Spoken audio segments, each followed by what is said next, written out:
Hey everybody, this is Katherine Combs.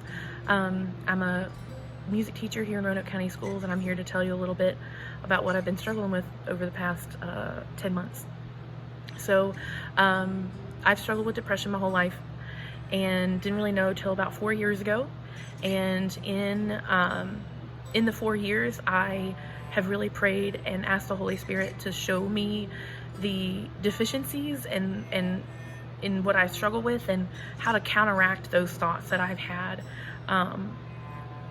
with struggling with depression. And come January this past year in 2020, I felt really relieved and I was ready. I wasn't struggling with depression like I usually did. I was finally listening to the Holy Spirit and counteracting everything that I have been struggling with. And I went to Accelerant, and I Accelerant for the first time. It was amazing. Over different periods of time during that couple of days, I felt the Holy Spirit tell me, to get ready for battle.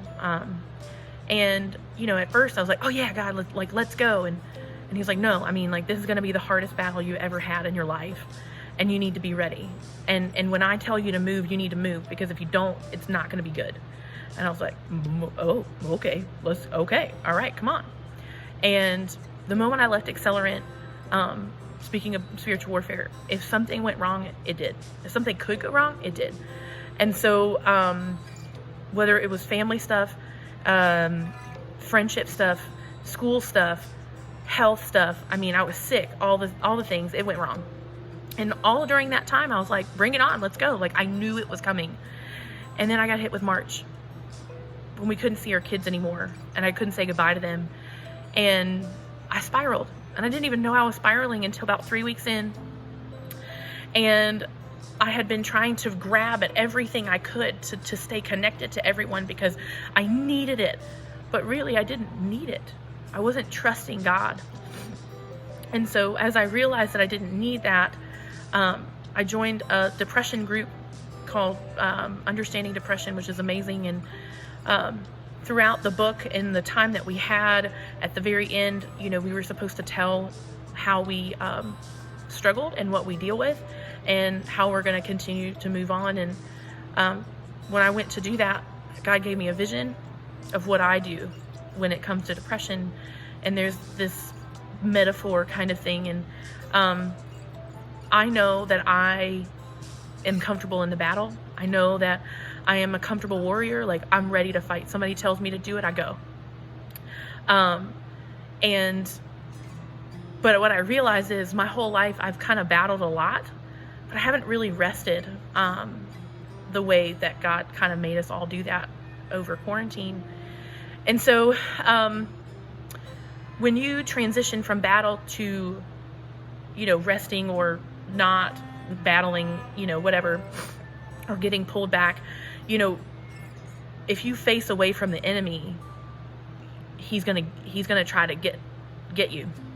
So I felt that in March, when God asked me to step back and to rest, I feel that the enemy kind of got in there and said, hey, see that cave over there? Yeah, that cave that you're asking to be resting in, that's a trash can. God's putting you there because he doesn't need you anymore. You're not worth it. You're not a good warrior. You're just not worthy of battling for God. Look at that. He's taking you out of the game. And instead of walking into the cave to be restful and to hide from the battle for just a minute, I went kicking and screaming. And what I realized over time, because I felt that I couldn't hear the Holy Spirit anymore during that resting, I realized I'd never really heard his voice in the resting, or at least not enough to recognize it.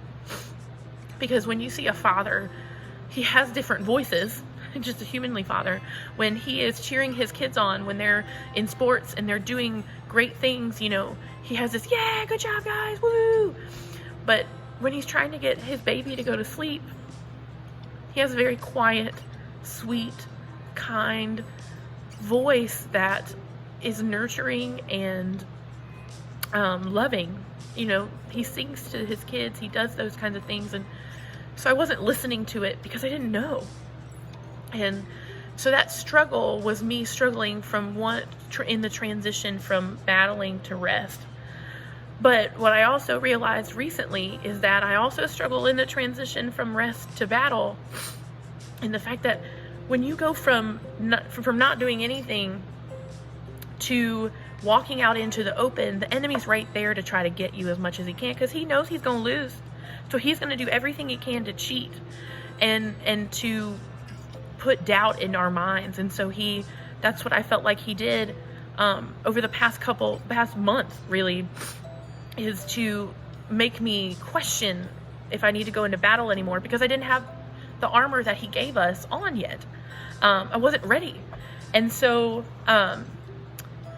now that I'm in the battle, I realize over the past week that God had me rest for that long, that amount of time, because I already know now, and I'm just stepping into it, that this battle is so hard that I wouldn't have been ready if I would have just had the summer to deal with things. I wouldn't have been ready, because it's been a week and a half into just being at school, and I'm exhausted. But I also know that the Holy Spirit's there. And so in all of this, I realized I struggle with trusting God. Over time, I have learned to do it better. And he's been pointing little pieces out along the way, which has been amazing. But I guess in the end, I just wanted to let everybody know that wherever point of the battle you find yourself, whether it's transitioning into rest, or transitioning into battle, just know that he's the ultimate general. And he knows every move that needs to happen from here on out to win.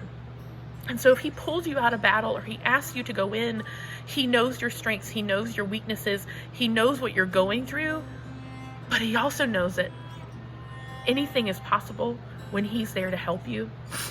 So I want to encourage everybody today that wherever you find yourself, to trust him and trust that he knows what's best for you, and he knows what you need, and he knows where you need to be the most effective person and warrior that this world has made. Because right now, everybody needs to be the most effective, because we're in the biggest battle of our lives. So thank you for listening today. I hope everybody has a great rest of your week. Thanks. Bye.